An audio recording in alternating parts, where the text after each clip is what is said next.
Happy Monday, I'm Rob Mack. Happy Monday, I'm Jez Moye, and welcome to EverTalk Live. Thank you so much for tuning in with us. We are live every Monday through Friday at 9 a.m. for all things happiness in Hollywood, a little pop culture and positivity, and it is good to be with you today. It is. How was the weekend, Jez?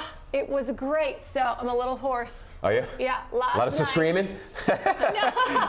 Well, last night I had the honor of being in the commercial for Craig's Vegan. Shut up. Love this. So fun. So after, what was a long week, a couple friends and I met at Craig's, which is our local community Cheers, if you will, but a total celebrity hunt right here in West Hollywood on Friday night. And I ran into my good friend, Jamie Anderson, who's been on the show a couple times, award-winning filmmaker, and she said, "You'll never believe it. Craig asked me to shoot the commercial for Craig's Vegan." That's what I saw on her Insta story. Yes. Okay. And I said, "And you didn't ask me?" She goes, "Well, you have a morning show. I was too afraid to ask you." I said, "I wouldn't miss it for the world, Jamie." She said, "Okay." So last night I was there and supported Jamie, and it couldn't have been more fun. We had a great time. That's awesome. Jez, I got to see this commercial. When's this commercial air? Oh, well, who knows? Okay. Who knows? It's Hollywood. It takes the time it takes to put on the edits and, the music and whatever, but we had a really good time. It's interesting. I think, unless you're actually in the business, it's hard to know how long these things take. Like, I remember the first commercial I did was like an Air deodorant commercial. And literally, an Air deodorant commercial, sat in the back of a taxi cab in Miami in August. It was so hot and it was drenched, so it was like so ironic, right? And literally it probably took, I think we shot that commercial in like 20 hours. And it's only 30 seconds, right? And you're probably, and of that 30 seconds, you might be in 5 seconds, 6 seconds. Oh, exactly. You'll see like my face, a quick cheers, but that's it. Yeah, exactly. And it takes days sometimes. Oh, totally, exactly. And then it doesn't air for like a year. And I was like, oh, this is the way entertainment and media works. I'll never forget it. First commercial I ever did was a Wrigley's commercial. I had just come to Hollywood. I was here on spring break. So I get the big idea. Go on Craigslist. There's got to be a casting. See if you can make a little money while you're here on spring break. Before I had actually moved to LA. And you have to fill out an actor's resume. Oh yeah, there's a whole thing to fill out. A whole thing, and you've got to list whether you've ever horseback rode or scuba dived and all these things, right? And so I said I was an intermediate tennis player.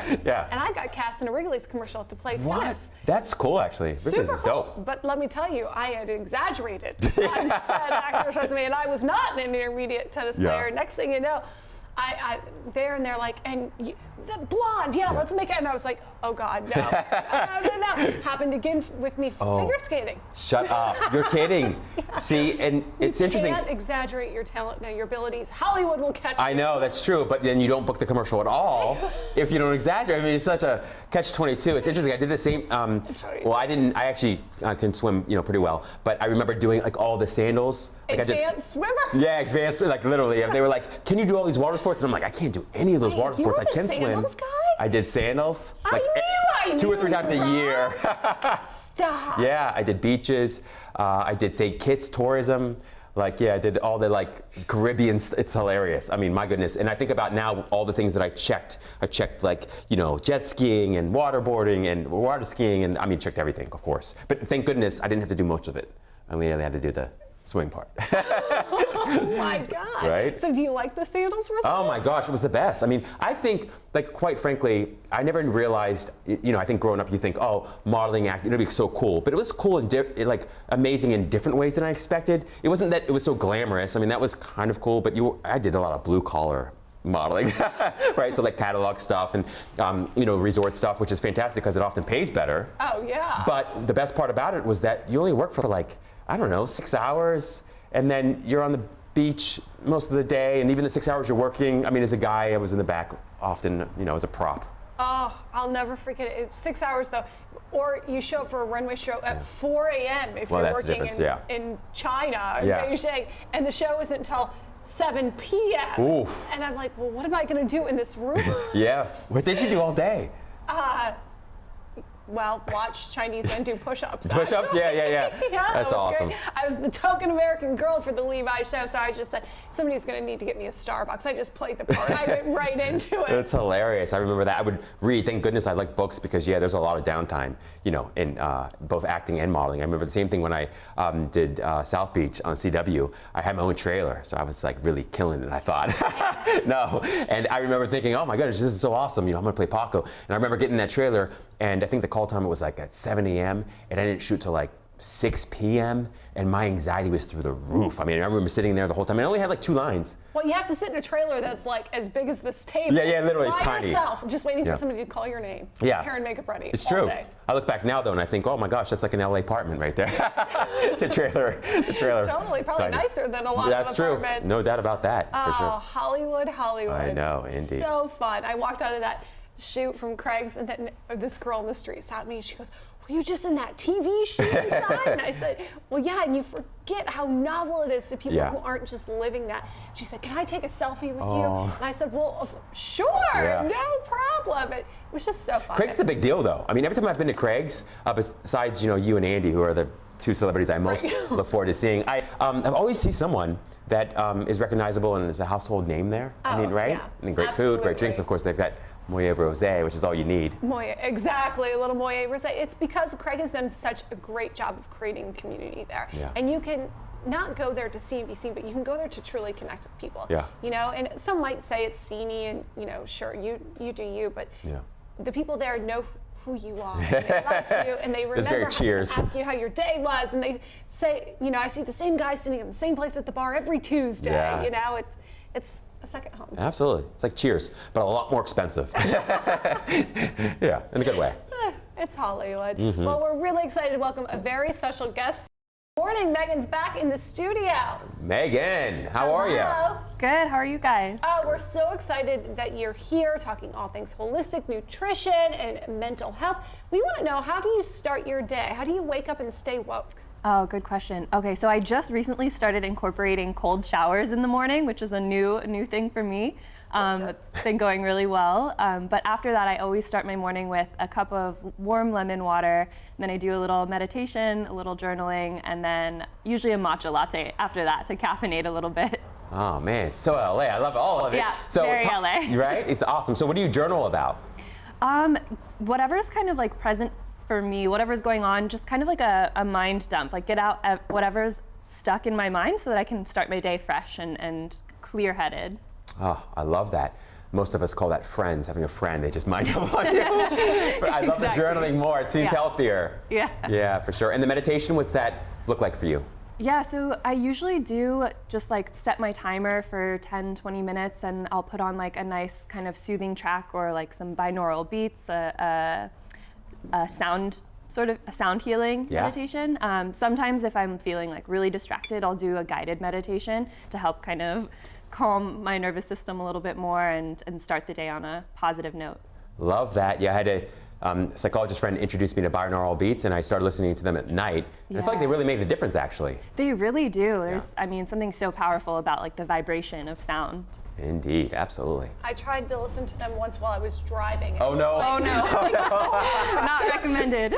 No heavy machinery. No. It was like I was literally under the influence of binaural beats, and I was like, "This is not okay." I'm sure you're more relaxed and peaceful, but there's something about driving that probably requires a little bit more alertness. Yeah, a little bit more focus. Well, thank you so much for being with us. We look forward to continuing the conversation later in the show. Gosh, I love that she starts the day so intentional. It's beautiful, and I think we talked about how great it is just to start with start the day on a positive note. Absolutely. The right foot. Well, it's the perfect time to really set your intentions because there was a new moon over the weekend. Oh. Rob, you are I'm very dialed into the moon, yeah. and the moon cycle, and I follow this Moon Omens Instagram and get daily affirmations, not information, affirmations from them.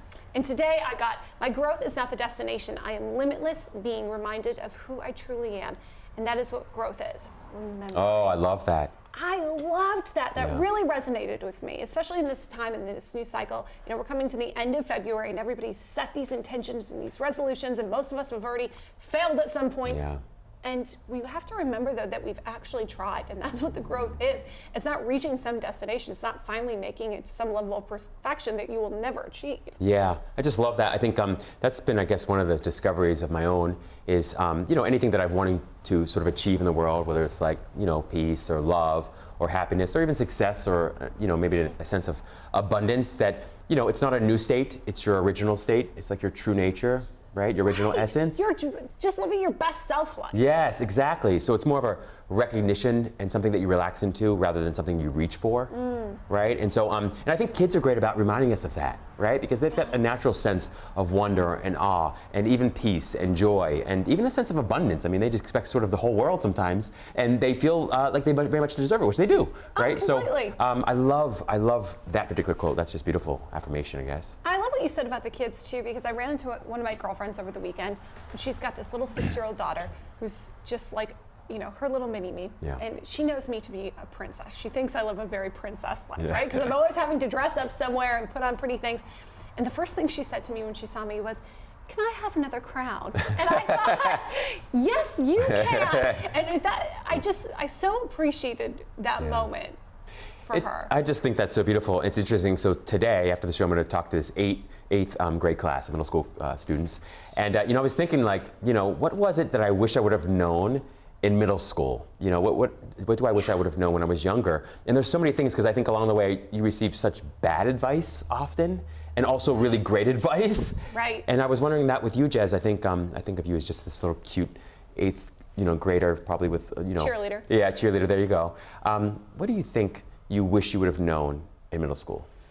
I wish I would have known that I was enough. Because I tried very hard to be perfect at everything I did, whether it was, you know, in my personal relationships, school, or being a cheerleader. I always felt like I had to try hard. Yes. And I exhausted myself trying. Yeah. Rather than just being and enjoying who I was. Oh, I love that. That's just gold. It is more about relaxing, right? I think you can do yourself and the world no greater service than relaxing often while you go about doing what you're doing instead of trying so hard. I'm still not good at that. Yeah, I mean, because we're programmed for decades. Everybody tells you to try harder, to work harder, and usually it's so that you can make money for them, right? Exactly.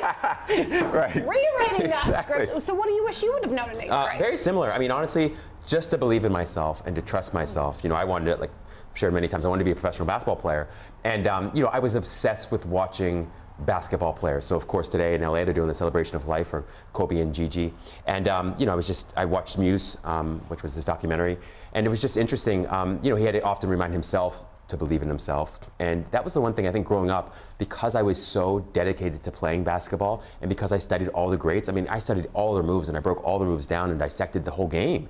That even at like 12 or 13 or 14, I probably had a better understanding and knowledge of the game than a lot of the folks that were coaching me. Right? And I didn't know that at that age, and I just wanted to remain coachable. And it's interesting because I think that's often what led me astray, was like my shot was already fine, but I had coaches that were always trying to perfect my form and change my form. And I look now like Steph Curry, one of the greatest three-point shooters of all time, and I had a very similar form, but I changed it so often in order to fit the expectations of these coaches that I had that thought they knew better. Wow. Yeah. That's so profound, because I think I can completely relate with that with friends or seeing mentors in my life who like to give me, you know, their advice with the best of intentions, but really rather than trusting me and knowing with my own intuition and my own gifts and my own abilities and my own strengths to make the decisions that are best for myself, they're trying to redirect me at all times. And you assume that that person, like the 8th grade version of Rob, knows better than you. Well, you're the coach, you're the authority, you're the rich person, you're the famous person, you're the better looking person, so you must know something I don't know. That's right. That's right. Exactly.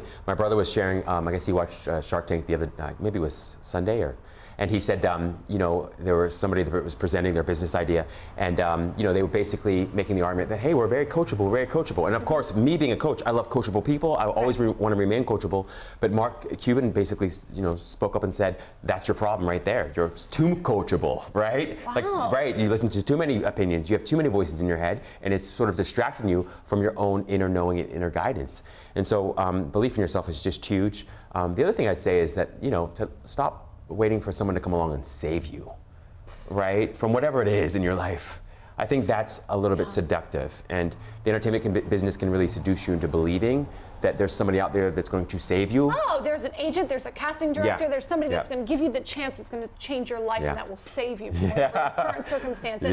And that's what is the boulevard of broken dreams. Yes. That's what will break you in this town. Exactly. It prevents you from actually fully committing to what you're doing and putting your best foot forward. And you know, you're going to be wrong, and you should be wrong, and you want to fail so that you can learn and grow. But But if your why is for that to change your life, to save you, it won't. And you inevitably will fail. Yeah, it's true. I mean, regardless of whatever excess you apparently achieve, those are when those dreams are empty. Totally. I mean, and the great thing is, people come along, and so two things there, and I love what you're saying there, Jess, because once you let go of that and you fully commit to what you feel is right, and you just move forward knowing that, hey, I'm just gonna do the best I can, I'll figure it out as I go along. Often what happens then, people wanna join you in that journey, or all of a sudden they wanna contribute, right? Right. And the other thing is that those people that contribute, and sometimes it's big people, like I've met people in my life that are, they're just incredible. They're so extraordinarily successful. They're so helpful. And oftentimes you think, okay, now I've done this thing where I've committed to this thing, and I'm going to let this other person be a part of this journey or contribute in some meaningful way. And then you sometimes get drawn back into believing that it's, again, this thing or this person that's going to be the key to your success. So you let go of the thing that you were initially so committed to. So it's something you have to continuously remind yourself of, I think. Oh, completely. Right? Yeah. And stay rooted and stay grounded. So how do you stay rooted and stay grounded, especially in this town? Yeah. Hollywood? Well, I mostly befriend and read lots of dead authors, right? Like that's my go-to, is that I try to stay committed to, I guess, like higher, more transcendental or timeless wisdom, like things that I know will bring me peace and happiness regardless of whether or not I'm succeeding in the world, right? So that, for me, is my North Star, is like, whether it's reading like Meditations by Marcus Aurelius or Joel Goldsmith or whatever. I have these sort of authors that I always stick to and read and listen to and learn from that help to remind me of what's truly important. So that's the first piece. And then I think, in addition to that, it's probably spending the rest of my day just reminding myself of that. Because I think most of the world, and especially if you're on social media or if you listen to the news or whatever, or even your own friends who are very well intentioned, they mostly get sucked into this conditioning and programming that is so unhealthy and so unhappy and leads to such a difficult and challenging life experience, and it doesn't have to be. Make sense? It doesn't have to be. Well, Megan, our guest, yes, has really become an expert in that. We're really excited to continue the conversation with her. Stay tuned, we'll be right back with more. And I'm Jessamine Moyer. This is EverTalk Live, coming to you live Monday through Friday at 9 a.m. in the Ever Media Studios for a little Hollywood and happiness, positivity, and pop culture. On Apple TV and Roku via the EverTalk app, and of course streaming live on all socials. I've got so much love in my life, and then I get to do this with you every single day. I mean, it's incredible. If you have a dream, do not let anything stop you. You can have all the money or all the success in the world, but if you don't have peace, it's all worthless, really, right? Happiness from the inside out. Please be sure, if you haven't read this book, that's sweet. You've got to. I love what we do. I do too, Jess. Miracles. I'd like just my life to be an example that miracles exist. I am just so grateful that we get to be a part of this journey together, Rob, whether it's 4 a.m. texting up peanut butter and jellies or coming to you live Monday through Friday every 9 a.m. You know when you're going to see that, Eddie? Yes. When we're holding it in our own hands, Rob, for Best Digital Daytime Talk Show. What makes people lucky, like actually lucky, is that they believe they're lucky. Thank you for being my mentor, Rob. Likewise. He didn't even know it. True. Yeah. I'm out all the time. I'm everywhere. I'm drinking my wine. I'm doing the show. I'm stepping and repeating on some kind of red carpet. I had a little too much. I said, one drink Jeslyn. One drink Jeslyn. 2 tequila Jeslyn. 2 tequila Jeslyn. 1 drink Jess. Is this 1 drink Jeslyn? I hope you're proud, Rob. I'm very proud of you, actually. I don't know how you have... The hair is killing it today. Oh. Thank you. Clearly, we have no fun around here. It's a thing. Thought of the day. Light, love, and magic. Oh, I do it fun. It was wild. Abso-freaking-lutely. Oh my God. Do you know we're still on live, Rob? Right now. You gotta be kidding. Talking to my angels. That's hilarious.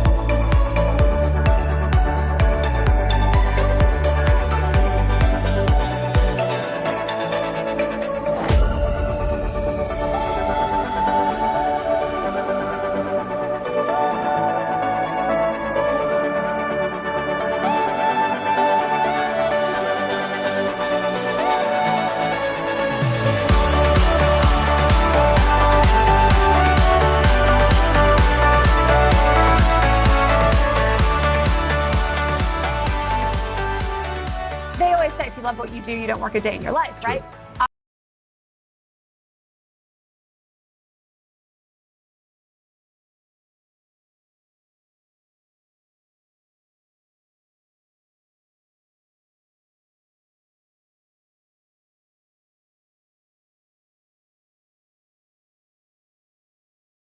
I absolutely love what I do. Yeah, we couldn't do what we do without the support of you watching. Thank you for sharing, for DMing, for commenting, for continuing to support us as we grow and scale our vision, for the people in the studio and their friends and families for having our backs. We're so grateful. That's right. And I'm most deeply and genuinely grateful for you.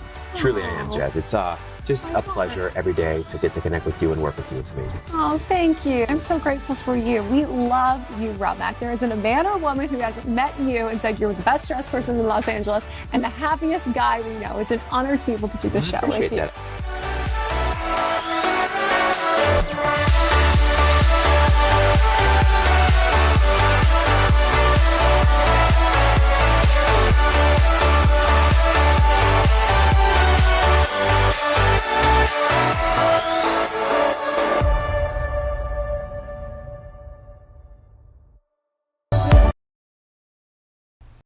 Coming in. Welcome back to EverTalk Live. We're so excited to have this very important conversation on Monday, Mental Health Awareness Monday, Miracle Monday, Motivation Monday with Megan. All the yes. share. I love them. Get them all in too. Exactly. Thanks so much for being with us. Thank you today. for having me. I'm so excited to be here. I love the Instagram account that you've created and this whole movement of really embracing, mental health awareness on social media because it's a mind trip. Yes. Yeah, absolutely. I mean, gosh, where do we even start there? It's such a big conversation.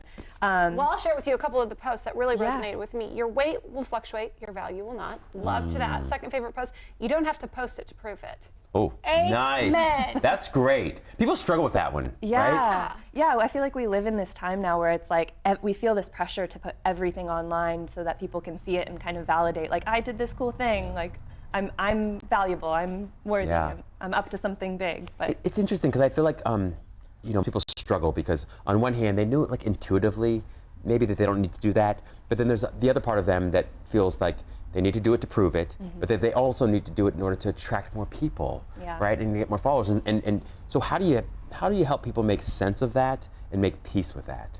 It's such an important conversation, and the account that you're talking about was primarily started to target teenagers because I started having this realization, like, if we're struggling with this as adults and feeling these pressures and challenges to get more followers and likes and all of that, then how must it feel to be a teenager growing up with social media? And that was hard enough as it was being a teenager with all the pressures that go into that, and add the layer of social media and the complexity of that, and it's kind of amazing the challenges that they're facing now. So we do have a lot of conversations in my nonprofit with kids about sort of redefining their values and sort of resetting their compass and helping them find a place that they feel comfortable and confident in themselves. And like, yes, they can still use social media as a fun way to connect with people, and it can be such a great tool. We're not saying like, get off social media, it's terrible. I'm not under the impression that it's going anywhere. Yeah. It can like be it's great. Sticking around. It's sticking around, absolutely. But it's just like, how can we teach people to use it in a more empowered way that doesn't leave them feeling drained and less than when they sign off? Well, how have you done that personally in your own life? Oh, it's such a constant practice. Like, even being in the midst of this conversation all the time, I still have to check myself a lot. And I think the first thing for me, and that everybody should do, is kind of like a social media audit. Go through all the accounts that you follow and really sit there and ask yourself, like, do I feel inspired and motivated and uplifted by this person or this account and what they're posting? Or do I always catch myself comparing myself to them? Do I feel left out based on what they're posting? And if that's the answer, like, unfollow that person or that brand, whoever it is. And then I think being aware of your time spent scrolling and like being a little bit more intentional about it rather than always reaching to your phone when you need to fill in the time, fill in the gap, like getting a little bit more comfortable just being with yourself and your thoughts and feelings and experiences of the world around you. Fascinating. So when and where did your journey start with helping people, helping yourself, but then helping people have a healthier experience of social media and just a healthy experience of themselves? So I've been in the conversation of helping people have a healthier experience of themselves for about 8 years now. I run a practice in holistic nutrition and wellness consulting, and a lot of that. I'm gonna stop you right there. What is holistic? Oh, Yeah. thank you. Yeah, Yes, good. People like hear that and they're like, "Whoa, Yeah. what?" Yeah, exactly. My family in the Midwest is like, I have a doctor. Oh, what is holistic totally. nutrition? Yes, Yeah. my family's from the Midwest as well, so I totally get that.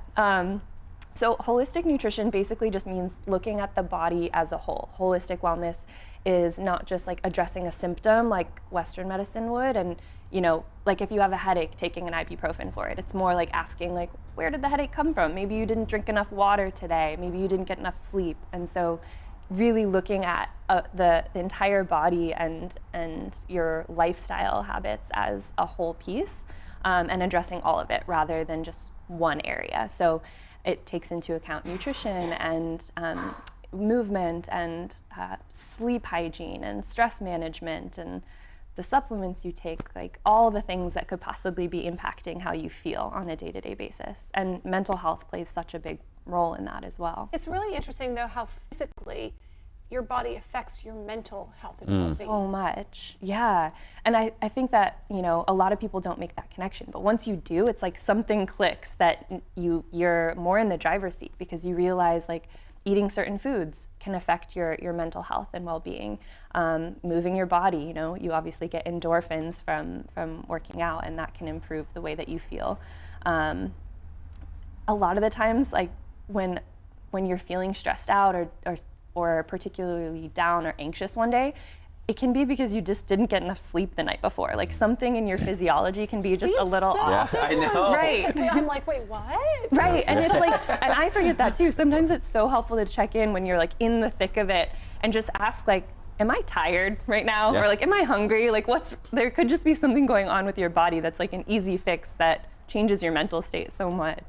I love that. I was, walking from the gym today to my apartment, and there was a book inside this medical office, and the book was just titled, "Am I Overthinking This?" Right? And that was the whole title of the book, and it's exactly what we all do all day long, Yeah. particularly around health. I think that's fascinating. Yeah. Well, and I mean, there's so much information out there right now that there's a lot of conflicting information. It can be so overwhelming that it's easy to overthink because you're like, okay, should I follow the keto diet? Should I be vegan? Should I be paleo? Should I do this kind of workout? Like, it's almost too much for a lot of people, and I think that it can be helpful to find a person or a source that can like simplify all that for you so that you don't have to overthink it so much.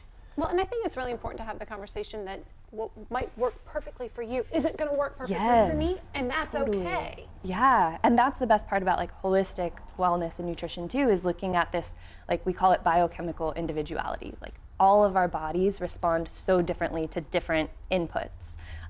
So from food and movement and sleep habits, like all of it varies from person to person, and letting that be okay. Like you don't have to do everything the same as your friend or your doctor or whoever. Well, and especially if you're taking advice from Instagram, which Right. is really, Right. really timely conversation though, because people are really upset for all the influencers that promoted the gummies or the skinny Detox teas, teas, and it really did a lot of damage to a lot of people. Yeah, absolutely. I mean, for myself personally, when I was a teenager, I was really heavily influenced by like ads that I would see. At that time, all the magazines and tabloids were about how skinny all the celebrities were, and like thin was very much in, and so there were ads for like diet pills and things like that. And that was just, if you're buying magazines and reading them, and I remember how strongly that influenced me. So I can't imagine like being a teenager now and scrolling social media and seeing all these ads, all these photos that are photoshopped and filtered and edited that they might not necessarily know are edited in that way. Well, what's really exciting is Olay just committed to not retouching the skin on love any of their models or campaigns, which is huge. Yeah, it is. It's never been done before. Yeah. Yeah. Wow. I mean, we're actually going to see how the skincare works. Yeah. Right? It's crazy. Because, I mean, after all the Photoshop and the Botox and everything, you don't really know if that cleanser is True. actually Exactly. doing anything. Yeah. Yeah, same thing with like hair products and hair models and like for sure. clothing. They're all like, it's all edited so much. Like, how can you tell? It's why Gwyneth Paltrow got such a bad rap because she preaches all these amazing things like this is going to change your life, right. but also she's doing XYZ with millions of dollars, and it's really unrealistic. And good for her for doing whatever it is that makes her look and feel like her best self. I'm not passing judgment on that, but it's how real and authentic we can be around the conversation. So these exactly. are achievable standards and achievable expectations. Yeah, and I think that's something we should all strive for. Like if we're going to engage in using social media, I think we should all be as transparent as possible, understanding that there are people out there who are watching you, whether you have, you know, a following that's just your friends and family, or whether you have a larger audience. Like there's still people following you who are getting something from what you're posting and taking it to mean whatever, however they're interpreting it. So the more transparent you can be with them, the more kind of responsible you're being for their mental health and your own, so that you're not holding yourself to these like really unrealistic expectations. And like you were sharing before, like that perfectionism that you can feel, like you have to do everything right all the time. Nobody should have to feel that way. Yeah. And it could become quite boring as well. Yeah, right? Perfect is really boring. Yeah. Nobody actually wants perfect. People want vulnerable and real and authentic and messy. Totally. It's so much better. Yeah, perfect isn't real, and real is certainly not perfect. That's right. Yeah, I love that, Jazz. So what would you say you're looking forward to most personally and professionally? Oh, wow, good question. I'm looking forward to, this year is going to be a really big year for the nonprofit. So we create in-school curriculum to talk about these conversations around social media and how it impacts mental health and self-esteem. And this is a really big kind of expansion and fundraising year for us. We're getting started on fundraising to film a documentary series that highlights a lot of these issues and developing more mental health resources for teenagers. And actually, you guys will be the to hear this. We're also going to be hosting an awards ceremony to acknowledge and celebrate the brands, like you mentioned, like Olay, who are really doing it right and making choices for social good and social impact and taking care of people's mental health online. That's exciting. That's super exciting. Yeah, very excited about Congratulations. that. Thank you. So please tell everyone where they can find and follow you and check out all this information. Yeah, so the nonprofit is called Be More. You can check out more on our website at bemorecampaign.com. On social media, we're Be More Movement, abbreviated MVMT.